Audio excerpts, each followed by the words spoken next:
Cuando cumplí 68 años, mi esposo Ramón falleció después de 42 años juntos. Nuestro pequeño apartamento en el centro de Valencia guardaba cada recuerdo de nuestra vida: fotografías de viajes, la colección de libros que compartíamos, y especialmente aquellos objetos que habíamos heredado de nuestras familias. Para mí, cada pieza contaba una historia. El reloj de bolsillo de mi abuelo, con su delicada filigrana dorada, me transportaba a tardes de infancia sentada en su regazo mientras me explicaba cómo funcionaban los engranajes. La vajilla de porcelana de mi madre, con sus bordes azules descoloridos por el uso, evocaba comidas familiares donde las risas se mezclaban con el tintineo de los cubiertos. Y las cartas de Ramón, escritas con su caligrafía precisa durante nuestro noviazgo, cuando él estudiaba medicina en Madrid y yo trabajaba como maestra en Valencia, eran mi tesoro más preciado. Mi hija Lucía y mi hijo Miguel vivían en ciudades diferentes con sus propias familias. Lucía, siempre práctica y eficiente, se había establecido en Barcelona con su marido ingeniero y sus 2 hijos adolescentes. Miguel, más soñador y despreocupado, vivía en Sevilla, donde dirigía una pequeña editorial especializada en poesía. Las visitas se volvieron esporádicas, reducidas a cumpleaños y navidades, llamadas telefónicas que se hacían más breves con el tiempo. «Mamá, deberías mudarte a un lugar más pequeño», comenzaron a sugerir poco después del primer aniversario de la muerte de Ramón.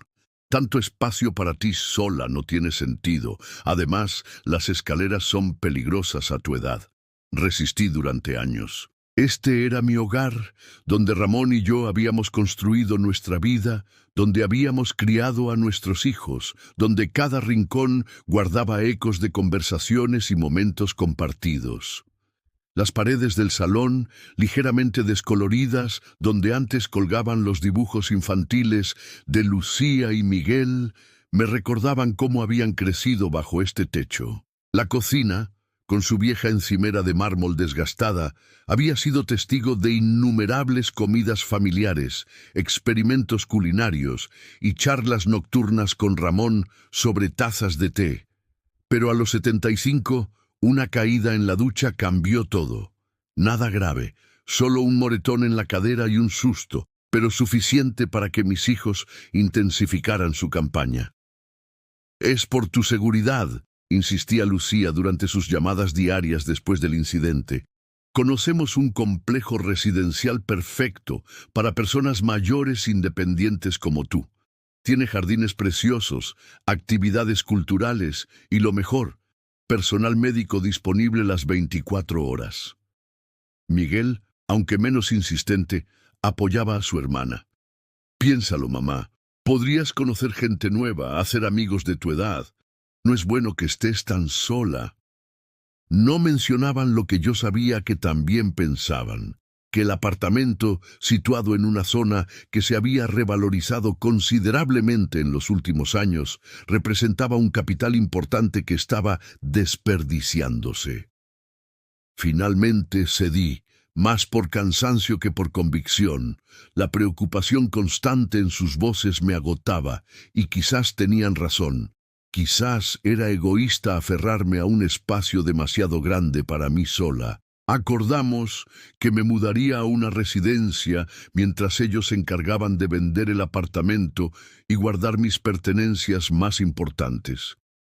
«Solo llévate lo esencial ahora», dijo Miguel durante la mudanza, mientras yo empacaba algunas ropas y objetos personales. «El resto lo organizaremos después. No te preocupes por nada». La residencia era agradable, con jardines bien cuidados y un programa de actividades variado, pero no era mi hogar. Mi habitación, aunque luminosa y cómoda, parecía un espacio prestado, sin historia, sin las marcas que el tiempo deja en los lugares habitados con amor. Durante semanas esperé noticias sobre mis cosas. Las llamadas a mis hijos se volvieron evasivas. Estamos organizándolo todo, mamá. Ten paciencia, decía Lucía. El mercado inmobiliario está complicado ahora, pero hay varios interesados en el apartamento. Hemos estado clasificando tus cosas, explicaba Miguel. Hay tanto. No imaginábamos que hubiera tantos objetos acumulados. Un domingo, 3 meses después de mi mudanza, Lucía apareció con una pequeña caja de cartón. No había llamado antes para avisar de su visita y parecía tener prisa. Aquí tienes algunas fotos y recuerdos, dijo apresuradamente, colocando la caja sobre mi cama. El resto... Bueno, tuvimos que tomar decisiones difíciles. El apartamento se vendió bien, pero no había espacio para guardar tantas cosas, ni en mi casa ni en la de Miguel. ¿Qué quieres decir?, pregunté, sintiendo un nudo en el estómago mientras abría la caja. Dentro había apenas una docena de fotografías enmarcadas, un par de figuritas de porcelana y algunos documentos. Hicimos una venta de garaje con lo que no necesitabas, respondió, evitando mi mirada. Lo siento, mamá, pero era demasiado. Y honestamente, ¿para qué querías tantos objetos viejos? La mayoría estaban pasados de moda o deteriorados. ¿Una venta de garaje? ¿Sin consultarme? Mi voz sonaba extraña, distante, como si perteneciera a otra persona. Fue idea de Miguel, en realidad. Dijo que sería más práctico. Algunas cosas las donamos a organizaciones benéficas. Los libros fueron a la biblioteca pública, y lo que tenía algún valor, bueno, el dinero está en tu cuenta. Esos objetos viejos incluían el reloj de bolsillo de mi abuelo, las cartas que Ramón me escribió durante nuestro noviazgo, los álbumes de fotos de nuestra juventud, la vajilla que heredé de mi madre, mi historia completa, vendida sin consultarme, reducida a una suma en mi cuenta bancaria, y mis diarios, las cartas de Ramón, los álbumes de fotos. Lucía se encogió de hombros incómoda. Creo que Miguel guardó algunas cartas. Los diarios, no sé, mamá. Había tantas cajas. Esa noche lloré hasta quedarme sin lágrimas. Me sentí despojada no solo de objetos, sino de mi identidad. Cada pieza vendida era un fragmento de mi vida que ya no podría recuperar. Los recuerdos seguían en mi mente, por supuesto, pero los anclajes físicos, esos puentes tangibles hacia el pasado, habían desaparecido. Al día siguiente, Carmen, mi compañera de mesa en el comedor, notó mi tristeza. A sus 83 años, Carmen tenía una vitalidad envidiable y una franqueza que a veces resultaba desconcertante. Cuando le conté lo sucedido, en vez de la habitual compasión que recibía de otros residentes, me miró con determinación. ¿Y qué vas a hacer al respecto?, preguntó, mordisqueando una tostada. ¿Hacer? ¿Qué puedo hacer? Ya está hecho. Puedes empezar de nuevo, dijo simplemente. Yo lo hice a los 80. Carmen me contó cómo tras perderlo todo en un incendio, su casa, sus recuerdos, incluso su gato, decidió reinventarse. En vez de lamentarse por lo perdido, se inscribió en clases de informática, comenzó a viajar sola y hasta se hizo un tatuaje para celebrar su 81 cumpleaños. Los recuerdos están en ti, no en las cosas, me dijo, golpeándose suavemente la sien con un dedo. Y siempre puedes crear nuevos. La vida no termina hasta que termina, Isabel. Sus palabras resonaron en mí. Esa tarde, en vez de encerrarme en mi habitación como había hecho los días anteriores, asistí a un taller de pintura en la residencia. Nunca había pintado, ni siquiera en la escuela había mostrado habilidad para el arte, pero algo en la conversación con Carmen me empujó a intentarlo. Para mi sorpresa, descubrí que tenía cierta habilidad. No era Picasso, desde luego, pero había algo liberador en deslizar el pincel sobre el lienzo, en mezclar colores y crear formas. Pinté de memoria el jardín de mi antigua casa, sorprendiéndome de cuántos detalles recordaba. El rosal que Ramón había plantado por nuestro 30º aniversario, El pequeño estanque donde Miguel solía navegar barquitos de papel, el banco de piedra, donde Lucía estudiaba en los días soleados. «Tienes buen ojo para la composición», me dijo Martín, el profesor de arte, un hombre jubilado que había sido restaurador en el museo de la ciudad. «Hay emoción en tu pintura». Poco a poco comencé a participar en más actividades. Me uní al club de lectura, donde conocí a Eduardo, un profesor jubilado con quien compartía el amor por García Márquez y las novelas de misterio. Empecé a escribir mis memorias en un cuaderno que me regaló Carmen, no como un ejercicio nostálgico, sino como una forma de reclamar mi historia, de asegurarme que mis recuerdos no desaparecerían como los objetos que los representaban. Cuando mis hijos visitaban, notaban el cambio. «Te vemos bien, mamá», decían, quizás aliviados de que no les reprochara lo de mis pertenencias. Miguel incluso comentó que parecía más joven, más animada. Un día, 3 meses después de aquella visita con la pequeña caja, Lucía mencionó casualmente: «Por cierto, encontré estas cartas de papá en una caja en mi trastero. Pensé que querrías tenerlas». Tomé el pequeño paquete de cartas amarillentas atadas con una cinta descolorida.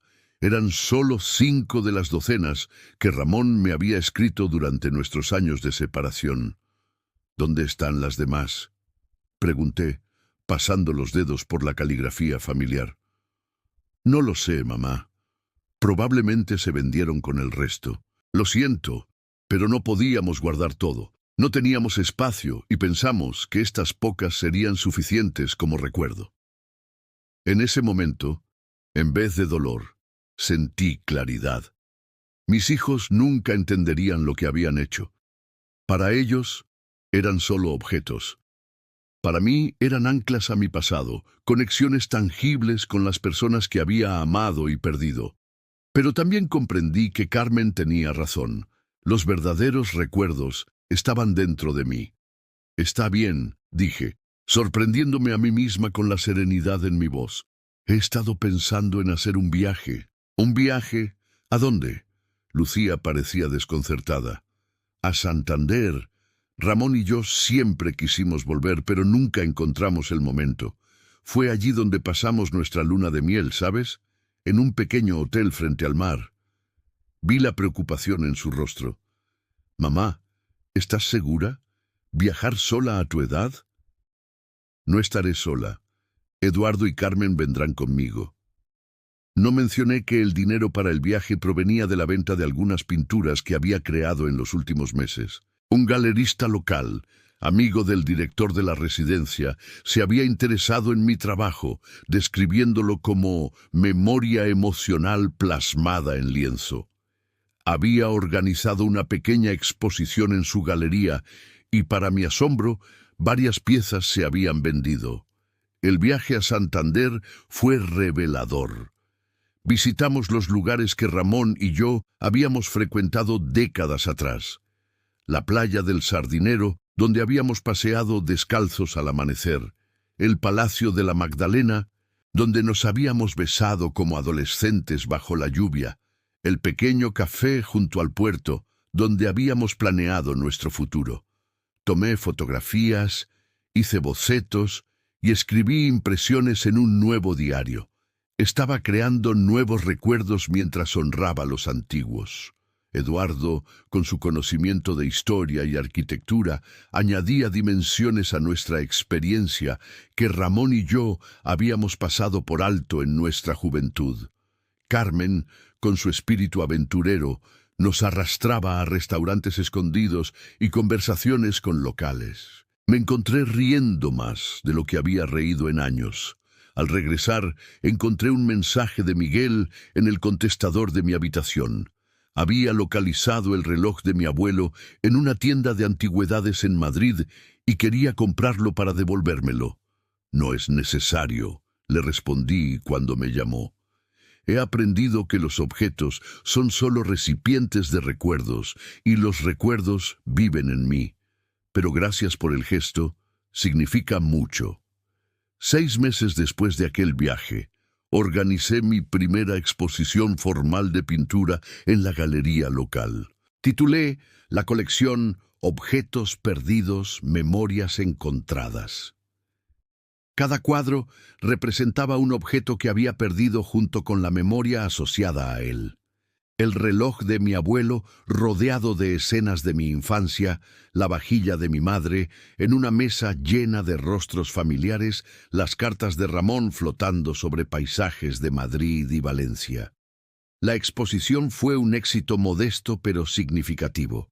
Un crítico local escribió: «Las obras de Isabel Martín nos recuerdan que la pérdida puede ser un catalizador para la creatividad y el renacimiento». Sus pinturas, técnicamente imperfectas pero emocionalmente poderosas, hablan de resiliencia y de la capacidad humana para reconstruirse a partir de los fragmentos. Mis hijos asistieron a la inauguración, visiblemente sorprendidos por esta nueva faceta mía. Lucía se detuvo frente a un cuadro que mostraba la vajilla de mi madre, representada no como objetos físicos, sino como siluetas luminosas alrededor de una mesa familiar, donde se distinguían claramente las figuras de ella y Miguel cuando eran niños. «Mamá, no sabía que sentías así», dijo con voz quebrada. «No entendía lo importantes que eran esas cosas para ti. Ahora lo sabes», respondí sin amargura. «Y yo también lo sé mejor ahora. He descubierto que puedo conservar lo esencial de esos objetos, transformándolos en algo nuevo». Miguel, siempre más sensible que su hermana, tenía lágrimas en los ojos mientras observaba un cuadro del reloj de mi abuelo. «Lo siento, mamá. Fuimos egoístas y desconsiderados. Solo pensamos en lo práctico, en resolver un problema logístico. No nos detuvimos a pensar en lo que significaba para ti». «Todos cometemos errores», respondí apretando su mano. «Lo importante es aprender de ellos». Esa noche, mientras mis nuevos amigos y yo celebrábamos el éxito de la exposición en el pequeño restaurante frente a la galería, recibí una llamada de Miguel. «Mamá, he estado pensando, ¿te gustaría que buscáramos más de tus cosas? Podríamos intentar rastrearlas, contactar con las personas que las compraron. Tengo los datos de la venta de garaje». «No es necesario, hijo. He descubierto que puedo crear nuevos tesoros, pero gracias por ofrecerlo. También quería decirte, Lucía y yo hemos estado hablando. El dinero de la venta del apartamento queremos que lo uses como desees. Para viajar, para tus pinturas, para lo que te haga feliz». Sonreí, pensando en los planes que ya estaba haciendo con Carmen y Eduardo para visitar Granada en primavera. «Gracias, Miguel. Lo haré». Hoy, 3 años después de aquella dolorosa pérdida, mi habitación en la residencia está llena de nuevos recuerdos. Mis pinturas colgadas en las paredes, fotografías de viajes recientes a Santander, Granada y hasta un atrevido viaje a Roma, libros dedicados por amigos del club de lectura y un pequeño cuaderno donde Eduardo me escribe poemas que leemos juntos en el jardín. La semana pasada, una revista de arte local me entrevistó para un artículo sobre artistas que comenzaron después de los 70. Cuando me preguntaron qué me inspiró a empezar, respondí: «A veces, perderlo todo es encontrar lo que nunca supiste que buscabas». Mis hijos ahora me visitan con más frecuencia. Creo que finalmente me ven como una persona completa, no solo como su madre envejecida que necesita ser gestionada. Lucía incluso se ha inscrito en clases de pintura, inspirada, según dice, por mi ejemplo. Miguel me ha pedido que escriba historias para sus nietos, mis bisnietos, para que conozcan cómo era la vida en los viejos tiempos. No he perdonado completamente lo que hicieron, pero he llegado a entender que actuaron desde la ignorancia, no desde la malicia. Y en cierto modo, su acción irreflexiva me empujó hacia una libertad que nunca hubiera descubierto por mí misma. La semana pasada, durante una de sus visitas, Lucía me trajo un regalo. Había encontrado en internet una vajilla similar a la de mi madre y había comprado un juego de té. No es la misma, lo sé, dijo tímidamente. Pero pensé que podríamos usarla cuando venimos a visitarte, crear nuevos recuerdos con ella. Tomé la delicada taza entre mis manos, apreciando el gesto pero consciente de que ya no necesitaba objetos para anclar mis recuerdos o mi identidad. Es perfecta, le dije, y más importante aún es la intención detrás del regalo. Cuando miro atrás, veo que los objetos que tanto valoraba eran importantes, pero no irreemplazables. Lo verdaderamente irreemplazable es la capacidad de crear, de conectar, de encontrar significado incluso en la pérdida. Mi familia vendió mis recuerdos sin consultarme, pero al hacerlo, inadvertidamente me dieron el espacio para construir una nueva historia. Una historia que, sorprendentemente, me gusta incluso más que la anterior. La